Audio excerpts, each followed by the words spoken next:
ಮೈಸೂರು ದಸರಾ ವಸ್ತು ಪ್ರದರ್ಶನ ಆವರಣದಲ್ಲಿ ಕೇಂದ್ರ ಸರ್ಕಾರದ 193 ಕೋಟಿ ಅನುದಾನದಲ್ಲಿ ಯುನಿಟಿ ಮಾಲ್ ಅನ್ನು ನಿರ್ಮಾಣ ಮಾಡಲಾಗ್ತಾ ಇತ್ತು. ಅದಕ್ಕೆ ಸದ್ಯ ಬ್ರೇಕ್ ಬಿದ್ದಿದೆ.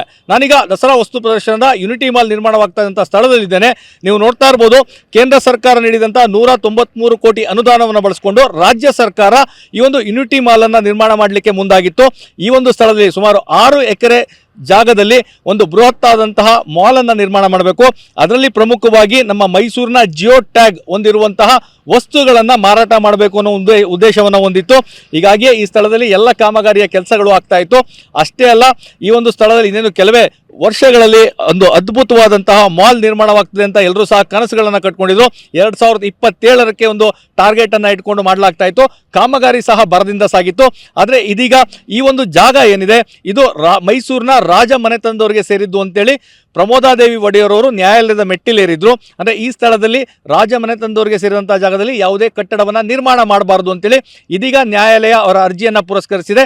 ಮಧ್ಯಂತರ ತೀರ್ಪನ್ನು ನೀಡಿ ಯಥಾಸ್ಥಿತಿಯನ್ನು ಕಾಪಾಡ್ಕೋಬೇಕು, ಯಾವುದೇ ರೀತಿಯಾದಂತಹ ಕಾಮಗಾರಿಯನ್ನು ಮಾಡಬಾರದು ಅಂತೇಳಿ ಆದೇಶವನ್ನು ನೀಡಿದೆ. ಈ ಹಿನ್ನೆಲೆಯಲ್ಲಿ ಸದ್ಯಕ್ಕೆ ಎಲ್ಲ ಕಾಮಗಾರಿಗಳಿಗೂ ಸಹ ಇಲ್ಲಿ ಬ್ರೇಕ್ ಬಿದ್ದಿದೆ.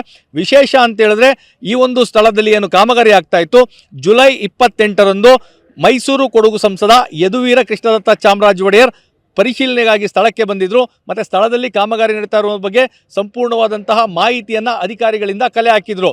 ಒಂದು ಕಡೆ ಅವರು ಮೈಸೂರು ಕೊಡಗು ಸಂಸದರಾದರೆ, ಮತ್ತೊಂದು ಕಡೆ ರಾಜವಂಶಸ್ಥರು ಸಹ ಆಗಿದ್ದಾರೆ. ಹೀಗಾಗಿ ಈ ಒಂದು ಜಾಗ ಏನಿದೆ, ಮತ್ತು ಈ ಮಾಲ್ ನಿರ್ಮಾಣ ಆಗ್ತಾ ಇರೋ ಜಾಗ ಮಾತ್ರವಲ್ಲ, ಮೈಸೂರು ದಸರಾ ವಸ್ತು ಪ್ರದರ್ಶನದ ಜಾಗ ಏನಿದೆ ಅದು, ಮತ್ತು ಅದರ ಮುಂಭಾಗ ಇರುವಂಥ MG ರಸ್ತೆ ಮಾರುಕಟ್ಟೆಯ ತರಕಾರಿ ಮಾರುಕಟ್ಟೆ ಏನಿದೆ ಅದು ಸಹ ರಾಜವಂಶಸ್ಥರಿಗೆ ಸೇರಬೇಕು ಅಂತೇಳಿ ನ್ಯಾಯಾಲಯದಲ್ಲಿ ದಾವೆ ಹೂಡುವಂಥ ಕೆಲಸ ಆಗಿದೆ.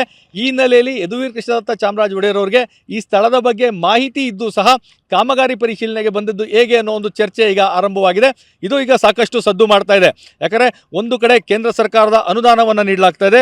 ಒಂದಲ್ಲ ಎರಡಲ್ಲ, ಬರೋಬ್ಬರಿ 193 ಕೋಟಿ ವೆಚ್ಚದಲ್ಲಿ ಮಾಲ್ನ ನಿರ್ಮಾಣ ಮಾಡಬೇಕು ಅಂತೇಳಿ ಎಲ್ಲ ಕಾಮಗಾರಿಗಳಿಗೆ ಸಿದ್ಧತೆ ಮಾಡಲಾಗಿತ್ತು. ಮತ್ತು ನೀವು ನೋಡ್ತಾ ಇರ್ಬೋದು, ಸುತ್ತಲೂ ಸಹ ಒಂದು ಅದನ್ನು ಕವರ್ ಮಾಡಿ ಈಗಾಗಲೇ ಅಲ್ಲಿ ಕಾಮಗಾರಿ ನಡೆಸಲಿಕ್ಕೆ ಬೇಕಾದಂಥ ಎಲ್ಲ ಅಗತ್ಯ ಸಾಮಗ್ರಿಗಳನ್ನು ತಂದು ಹಾಕಿಕೊಳ್ಳುವಂಥ ಕೆಲಸ ಆಗಿತ್ತು. ಸುಮಾರು 6.5 ಎಕರೆ ಜಾಗದಲ್ಲಿ ಈ ಒಂದು ಮಾಲನ್ನು ನಿರ್ಮಾಣ ಮಾಡುವಂಥ ಕೆಲಸವನ್ನು ಮಾಡಲಾಗಿತ್ತು. 2027ರಲ್ಲಿ ಇದನ್ನು ಸಂಪೂರ್ಣಗೊಳಿಸಿ ಮೈಸೂರಿನ ಜಿಯೋ ಟ್ಯಾಗ್ಗಳನ್ನು, ಮೈಸೂರಿನ ಉತ್ಪನ್ನಗಳಿಗೆ ಹೆಚ್ಚಿನ ಒಂದು ಆದ್ಯತೆಯನ್ನು ನೀಡಬೇಕು. ಅದು ಮೈಸೂರು ಸ್ಯಾಂಡಲ್ ಸೋಪ್ ಆಗಿರ್ಬೋದು, ಗಂಧದ ಮರ ಆಗಿರ್ಬೋದು, ವೀಳ್ಯದೆಲೆ ಆಗಿರ್ಬೋದು, ಮೈಸೂರು ಬದನೆ, ಹೀಗೆ ಮೈಸೂರಿನ ಪರಂಪರೆಯನ್ನು ಬಿಂಬಿಸುವಂತಹ ಕರಕುಶಲ ವಸ್ತುಗಳ ಮಾರಾಟಕ್ಕೆ ಒಂದು ರೀತಿಯಾಗಿ ಪ್ರವಾಸಿಗರನ್ನು ಸೆಳೆಯಲಿಕ್ಕೆ ಮಾಡಬೇಕಾಗಿದ್ದಂಥ ಇದು ಸ್ಥಳ ಇದಾಗಿದೆ. ಈಗ ಸದ್ಯಕ್ಕೆ ತಾತ್ಕಾಲಿಕವಾಗಿ ಇದಕ್ಕೆ ಬ್ರೇಕ್ ಬಿದ್ದಿದೆ. ಮಧ್ಯಂತರ ಆದೇಶದ ಪ್ರಕಾರವಾಗಿ ಯಾವುದೇ ರೀತಿಯಂಥ ಕಾಮಗಾರಿಗಳನ್ನು ಮಾಡಬಾರ್ದು ಅಂತೇಳಿ ನ್ಯಾಯಾಲಯ ಸೂಚಿಸಿದೆ. ಈ ಹಿನ್ನೆಲೆಯಲ್ಲಿ ಎಲ್ಲ ಕಾಮಗಾರಿಗಳು ಸಹ ಈಗ ಬಂದಾಗಿದೆ. ಮುಂದೆ ಏನಾಗ್ಬೋದು, ಯಾಕಂದರೆ ಯದುವೀರವರಿಗೆ ಒಂದು ರೀತಿಯಾದಂಥ ಧರ್ಮ ಸಂಕಟಕ್ಕೆ ಅವರು ಸಿಲುಕಿದ್ದಾರೆ. ಒಂದು ಕಡೆ ರಾಜಮನೆತನದ, ಮತ್ತೊಂದು ಕಡೆ ಜನಪ್ರತಿನಿಧಿಯಾಗಿ ಕೆಲಸ ಮಾಡ್ತಾ ಇರುವಂಥದ್ದು.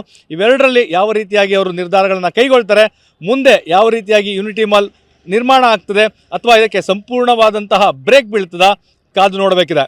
ಕ್ಯಾಮ್ರಾ ಪರ್ಸನ್ ರಘು ಜೊತೆ ರಾಮ್, TV9 ಮೈಸೂರು.